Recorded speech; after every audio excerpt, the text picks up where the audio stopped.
বন্ধুরা, স্ক্রিনের উপরে তোমরা যে পৃষ্ঠাটি দেখতে পাচ্ছ এটি হলো মাধ্যমিক পরীক্ষার প্রথম পৃষ্ঠা। গত কয়েকদিন আগে আমি একটা ভিডিও দিয়েছিলাম, সেখানে আমি তোমাদেরকে একদম ধরে ধরে দেখিয়ে দিয়েছিলাম যে কোথায় তোমাদের বিষয়ের নাম, কোথায় তোমাদের নাম, কোথায় তোমাদের রোল নাম্বার, কোথায় তোমাদের আর কি নাম্বার, রেজিস্ট্রেশন নাম্বার কোথায় লিখবে, কোথায় কোন সিলেবাসে পরীক্ষা দিচ্ছ, কোথায় কোন ভাষাতে পরীক্ষা দিচ্ছ, কোথায় কি লিখতে হয়, এক কথায় সবগুলো জানিয়ে দিয়েছিলাম। তো তোমরা সেখানে আমাকে অনেকেই প্রশ্ন করেছিলে যে দাদা, এখানে যে একটা লাইন লেখা আছে language in which answer will be written, অর্থাৎ কোন ভাষাতে তুমি উত্তর লিখছো, এইখানটাতে ইংরেজি পরীক্ষা যেদিন হবে সেদিন তোমরা কি লিখবে। অর্থাৎ নর্মালি তোমরা প্রতিটা পরীক্ষাতে, যেমন ধরো বাংলা, তারপর ভৌত বিজ্ঞান, ইতিহাস, ভূগোল, প্রতিটা সাবজেক্টের পরীক্ষা তোমরা কিন্তু বাংলা ভাষাতেই লিখবে, কিন্তু ইংরেজির দিন তোমরা কিন্তু ইংরেজিতে সবকিছু উত্তর লিখবে, সেখানে বাংলার কোনো প্রশ্ন আসে না। তাহলে language in which answers will be written এই অপশনটাতে ইংরেজির দিন কি লিখবে, এই নিয়ে তোমরা অনেকে আমার কাছে কমেন্ট করেছিলে। আমি তোমাদেরকে কমেন্টে কোনো রকম উত্তর দেয়নি, বলেছিলাম যে এই নিয়ে একটা ডেডিকেটেড ভিডিও বানিয়ে দেওয়ার চেষ্টা করব। তাই ভাবলাম, যেহেতু তোমরা অনেকেই আগ্রহ প্রকাশ করেছো, একদম তোমাদের জন্য আমি একদম অরিজিনাল একটি ইংরেজি খাতার যে নমুনা কপি সেটা আমি সংগ্রহ করেছি। এখানে তোমরা দেখতেই পাচ্ছ লেখা রয়েছে 2024 সালের, এটা ইংরেজির একটা নমুনা কপি। একদম আজকে হাতে কলমে আগের ভিডিওর মতোই দেখিয়ে দেব কিভাবে কোথায় কি কি লিখতে হয়, কোথায় কি লিখবে, সবকিছুই। সেজন্য রিকোয়েস্ট করব ভিডিওটা প্রথম থেকে শেষ পর্যন্ত দেখো। আশা করছি ভালো লাগবে, এবং ভালো লাগলে অবশ্যই একটা লাইক করে দাও। এরকম ভিডিও পাওয়ার জন্য চ্যানেলটিকে সাবস্ক্রাইব করে রাখো, কারণ সাবস্ক্রাইব করে রাখলে ইন ফিউচার তুমি অনেক উপকার পাবে। আর তোমরা যারা জানো না, তোমাদেরকে একটা কথা জানিয়ে রাখি, ইতিমধ্যেই তোমাদের জন্য ভূগোলের লাস্ট মিনিট সাজেশন আমাদের চ্যানেলে পোস্ট করা হয়েছে। তোমরা যারা দেখোনি, এখনই গিয়ে দেখে এসো। আমি ডেসক্রিপশন বক্স প্রথম কমেন্টে লিংক দিয়ে রাখবো। তাহলে চলো আর কথা না বাড়িয়ে সরাসরি শুরু করি। দেখো, প্রথমেই এখানে লেখা রয়েছে counter sign on verification office incharge with office seal. তাহলে এখানে বুঝতেই পারছো যে এখানে একটা সিগনেচার উইথ সিল, অর্থাৎ সিল সহ এখানে একটা সিগনেচার হবে। সুতরাং এই অংশটাতে তোমার কিছু করার দরকার নেই। এটা হলো প্রথম কথা। আসছি দ্বিতীয় কথায়। এখানে দেখো লেখা রয়েছে সিগনেচার অফ দ্য ইনভিজিলেটর, অর্থাৎ যিনি তোমাদের ইনভিজিলেটর থাকবেন, এক্সাম সেন্টারে যিনি তোমাদের গার্ড দেবেন, তিনি এই জায়গাটায় সই করবেন। সুতরাং এখানটাতেও তোমার কিছু করবার দরকার নেই। এটা গেল দ্বিতীয় কথা। প্রশ্ন উঠবে যে দাদা, এখানে কি লেখা আছে। এটা গতবার থেকে নতুন একটা নিয়ম যে চালু হলো, বুকলেট নম্বর, অর্থাৎ প্রশ্ন ফাঁস রোকবার জন্য পর্ষদ থেকে এটা একটা নতুন নিয়ম করেছে। প্রতিটা প্রশ্নে এরকম কিন্তু একটা স্পেসিফিক বুকলেট নাম্বার দেওয়া থাকে, যেটা দ্বারা একটা পরীক্ষার্থীকে চিহ্নিত করা যায়। অর্থাৎ যদি এই বুক, তুমি ধরো, আমি সাপোজ ধরে নিলাম তুমি এই প্রশ্নটাকে ফাঁস করে দিলে, কোনো সোশ্যাল মিডিয়াতে তুমি এই প্রশ্নটা ফাঁস করে দিলে, তাহলে প্রশ্নটা যখন ফাঁস করবে তখন প্রশ্নপত্রের সাথে সাথে এই কিউআর কোড এবং এই বুকলেট নাম্বার দুটোই ফাঁস হয়ে যাবে। তখন এই কিউআর কোড স্ক্যান করে এই বুকলেট নাম্বারটাই বার হবে। এই বুকলেট নাম্বার ধরে তোমাকে কিন্তু চিহ্নিত করা যাবে, অর্থাৎ তোমার বিরুদ্ধে আইনত যে কোনো পদক্ষেপ পর্ষদ নেবে। তো সেই কি প্রশ্ন ফাঁসটাকে রোখার জন্যই কিন্তু মূলত এই পদক্ষেপ পর্ষদের তরফ থেকে নেওয়া হয়েছিল। তাহলে প্রথমে কি বললাম যে এই জায়গাটা এবং এই জায়গাটা, এখানে কিন্তু তোমাদের কোনো কাজ নেই। এবার আসছি তৃতীয় জায়গা। এখানে দেখো রয়েছে সেন্টার, অর্থাৎ যে সেন্টার বা যে তোমরা ভেন্যুতে পরীক্ষা দেবে, তোমাদের এক্সাম সেন্টার যেখানে পড়বে সেখানকার নাম এখানে লিখতে হবে। তুমি এখানে যদি মনে করো লিখবে না, কোনো অসুবিধা নেই, তুমি সরাসরি এই জায়গাটাতে চলে এসো। আর তার আগে একটুখানি দেখিয়ে দিই তোমাদের। এখানে দেখো লেখা আছে বড় বড় অক্ষরে 2024 ইংরেজি। আর তোমরা যারা বাংলা মিডিয়ামে পড়ো, তোমাদের ইংরেজিটা হচ্ছে সেকেন্ড ল্যাঙ্গুয়েজ, অর্থাৎ দ্বিতীয় ভাষা। তাই এখানে লেখা রয়েছে টাইম 3 ঘন্টা 15 মিনিট। পরিষ্কার করে এখানে লেখা আছে first 15 minutes for reading the question paper only, অর্থাৎ প্রথম 15 মিনিট তোমাদের প্রশ্নপত্র পড়তে হবে। আর 3 আওয়ার্স ফর রাইটিং, অর্থাৎ লেখার জন্য তোমাদের 3 ঘন্টা। লেখা রয়েছে ফর রেগুলার ক্যান্ডিডেট, মানে যারা নিয়মিত পরীক্ষার্থী তাদের জন্য 90 নাম্বার।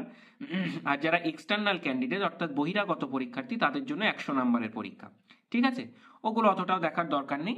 আসছি মূল যে কি পোর্শন, যেখানটাতে ফিল আপ করতে হয় সেই অংশটা। এখানে দেখো প্রথমে লেখা রয়েছে রোল নাম্বার। বারবার বলছি, আগের ভিডিওতেও বলেছিলাম সম্ভবত, এবারেও বলে দিচ্ছি, এখানে কিন্তু স্কুলের রোল লিখবে না। স্কুলে তোমার একটা রোল আছে, সেটা হতে পারে 67 বা হতে পারে 127 বা 262, এরকম যে কোনো একটা রোল আছে, সেটা কিন্তু এখানে লিখবে না। তোমরা দেখবে তোমাদের স্কুল থেকে যে আগামী কয়েকদিনের মধ্যে অ্যাডমিট কার্ড দেওয়া হবে, সেই অ্যাডমিট কার্ডের রোল বলে কিছুটা নাম্বার রয়েছে, আর নাম্বার বলে কিছুটা নাম্বার রয়েছে। তো তোমরা এই রোল আর নাম্বারটা এখানে দুটোই এখানে পরপর পরপর লিখে দেবে অ্যাডমিট কার্ড দেখে, অবশ্যই যেন কোনো রকম ভুল না হয়, ঠিক আছে। তারপর এখানে তোমরা তোমাদের নাম লিখবে, যে নাম তোমরা পুরোটা ক্যাপিটালে লিখতে পারো বা এমনি নর্মালি যেমন নাম লেখো প্রথমটা ক্যাপিটাল তারপরে স্মল, এভাবেও লিখতে পারো।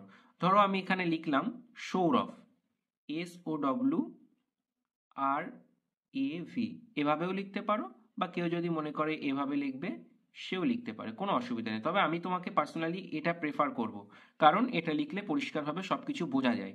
এবার দেখো এখানে রয়েছে রেজিস্ট্রেশন নম্বর, অর্থাৎ তোমার যে রেজিস্ট্রেশন সার্টিফিকেট দিয়েছে স্কুল থেকে, সেই রেজিস্ট্রেশন সার্টিফিকেট দেখে তোমার যে 9 অক্ষর বা 10 অক্ষরের রেজিস্ট্রেশন নাম্বার রয়েছে সেটা লিখবে। যেমন আমি ধরে নিলাম 12349600192, এরকম একটা যাই হোক রেজিস্ট্রেশন নাম্বার তোমার রয়েছে, সেটা দেখে তোমরা কিন্তু লিখে নেবে। তাহলে একটা বিষয় ক্লিয়ার করে নাও, তোমরা যেটা ভয় পাচ্ছিলে যে ইংরেজি পরীক্ষার দিন ওই জায়গাটাতে কি লিখবো, মানে এই যে language in which answer will be written, অর্থাৎ এই জায়গাটাতে তোমরা ভয় করছিলে যেখানে বাংলা লিখবে নাকি ইংরেজি লিখবে। তাহলে একটা জিনিস ক্লিয়ার, যে ইংরেজি পরীক্ষার দিন তোমাদের কিন্তু ওই পোর্শনটা থাকবে না। এখানে তোমাদের তিনটে পোর্শনই থাকবে, একটা হচ্ছে রোল নাম্বার, একটা হচ্ছে নাম, আর একটা হচ্ছে রেজিস্ট্রেশন নাম্বার। তাহলে তোমাদের ওই আর কি ল্যাঙ্গুয়েজ কোনটা লিখবার কোনো প্রয়োজন নেই, মানে ওই অপশনটাই থাকবে না, সুতরাং চিন্তার কোনো কারণ নেই। এবার একটু নিচের দিকে আসি। নিচের দিকে দেখো আগের খাতাতেও ছিল, এই খাতাতেও রইলো এক্সামিনার সিগনেচার, অর্থাৎ যিনি এক্সামিনার হবেন তোমাদের তিনি এখানে সাইন করবেন, এখানে তোমার কিছু করবার দরকার নেই, এই অংশটা বাদ। তারপর হচ্ছে পোস্ট এক্সামিনার সিগনেচার, তারপর হচ্ছে স্ক্রুটিনিয়ার্স, অর্থাৎ যিনি তোমাদের খাতায় স্ক্রুটিনি করবেন, এখানে তার সিগনেচার হবে, তোমাদের কিছু করবার দরকার নেই। তারপর হচ্ছে হেড এক্সামিনার সিগনেচার, এখানেও তোমাদের কিছু লিখবার দরকার নেই, অর্থাৎ এই পোর্শনটা কিন্তু তোমাদের কিছু করবার নেই। তারপর দেখো এখানে রয়েছে কিউ আর মার্কস, অর্থাৎ এই যে ছক ছক করা রয়েছে এখানটাতেও তোমাদের কিচ্ছু লিখতে হবে না, এখানে পরীক্ষার খাতা যারা দেখেন তারা এখানে লিখবেন। ধরে নাও আমি তোমাকে বুঝিয়ে বলে দিই একটু, ধরে নাও তুমি 2.1 দাগে একটা উত্তর লিখেছিলে, 2.2 দাগে একটা লিখেছিলে, 2.3 দাগের একটা প্রশ্ন লিখেছিলে, সবগুলোর মার্কস আমি 4 ধরে নিচ্ছি। তো তুমি প্রথম 2.1 দাগে যে উত্তর লিখেছিলে তার এগেনস্টে তুমি 3 নাম্বার পেয়েছো, স্যার এখানে 3 বসাবেন। ধরে নাও 2.2 তে যে প্রশ্নের উত্তরটা লিখেছিলে তার এগেনস্টে তুমি 4-এ 4 পেয়েছো, স্যার এখানে 4 বসাবেন। 2.3-তে যেটা লিখেছিলে সেটাতে তুমি 1 পেয়েছো, তাহলে স্যার এখানে 1 বসাবেন। এরকম করে এই গোটা ঘরটা উনি পরিপূর্ণ করবেন কোশ্চেন নাম্বার দিয়ে, কি কোশ্চেনের কত নাম্বার, আর এখানে মার্কস অর্থাৎ তুমি কত পেয়েছো এটা দিয়ে পরিপূর্ণ করবেন, করে এখানে একটা টোটাল উনি লিখে দেবেন, যেটা টোটাল হবে সেটা এই ঘরে কিন্তু লিখে দেওয়া হবে। তো মোটামুটি এই ছিল প্রথম পৃষ্ঠা। এখানে দেখো কিছু স্পেশাল জিনিস লেখা রয়েছে তোমাদের জন্য, লেখা আছে answer all the questions in the space provided, মানে প্রতিটি প্রশ্নের উত্তর লেখার জন্য পর্যাপ্ত জায়গা তোমাদের প্রদান করা হয়েছে। তারপর লেখা আছে দেয়ার ইজ এনাফ স্পেস, মানে যথেষ্ট জায়গা ফর দ্য অ্যান্সার, তোমাদের উত্তর লেখার জন্য দেওয়া হয়েছে। হাউএভার, মানে তারপরেও এক্সট্রা সিট অর্থাৎ loose page will be supplied by the invigilator, মানে ইনভিজিলেটর যিনি তোমাদের থাকবেন বা যিনি গার্ড দেবেন তিনি তোমাদের লুজ পৃষ্ঠা দেবেন ইফ রিকোয়ার্ড, যদি তোমাদের প্রয়োজন হয়। তারপর দেখো লেখা রয়েছে স্পেশাল, এই যে লেখা আছে special credit will be given for answer, special credit দেওয়া হবে সেই অ্যান্সারের প্রতি বা উত্তরের প্রতি, হুইচ আর ব্রিফ, যেগুলো হবে সংক্ষিপ্ত, অ্যান্ড টু দ্য পয়েন্ট, এবং টু দ্য পয়েন্ট লেখা থাকবে, অর্থাৎ যতটুকু জানতে চাওয়া হয়েছে ততটুকু লেখা থাকবে। এখানে আরেকটা দামি কথা লেখা আছে মার্কস উইল বি ডিডাক্টেড, মানে নাম্বার কেটে নেওয়া হবে ফর স্পেলিং মিস্টেক, যদি কোনো রকম বানান ভুল হয়, আনটিডিনেস, যদি কোনো লেখা অস্বচ্ছ হয় মানে বুঝতে না পারে, অ্যান্ড ব্যাড হ্যান্ডরাইটিং, এবং অবশ্যই খারাপ হাতের লেখার জন্য নাম্বার কাটা হবে। তারপর দেখো তোমাদের 3টে সেকশন 4টে সেকশনে পরীক্ষার আর কি নাম্বারটা বিভাজন। প্রথমে সেকশন এতে রয়েছে তোমাদের সিন পড়ে 20 নাম্বারের থাকে, তারপর আছে আনসিন, এটাও 20, তাহলে 40, গ্রামার অ্যান্ড ভোকাবুলারি থাকে 20 নাম্বার, তাহলে হচ্ছে 60, আর 30 নাম্বার থাকে তোমাদের রাইটিং, তাহলে হচ্ছে মোট 90, আর 10 নাম্বার থাকে সাপ্লিমেন্টারি বা তোমাদের যে প্রজেক্ট সেটার জন্য 10, তাহলে মোট 100 নাম্বারের তোমাদের পরীক্ষা। তাহলে তোমাদেরকে আমি পুরোই দেখিয়ে দিলাম যে ইংরেজি বিষয়ের খাতাটা কেমন হয়। এখানে কিন্তু কোনো রকম আর কি কোন ল্যাঙ্গুয়েজে পরীক্ষা দিচ্ছ সেটা লিখবার জায়গা নেই, শুধুমাত্র রোল নাম্বার, এই জায়গাটাতে রোল নাম্বার, এখানটাতে নাম, এখানটাতে রেজিস্ট্রেশন নাম্বার লিখলেই চলে যাবে।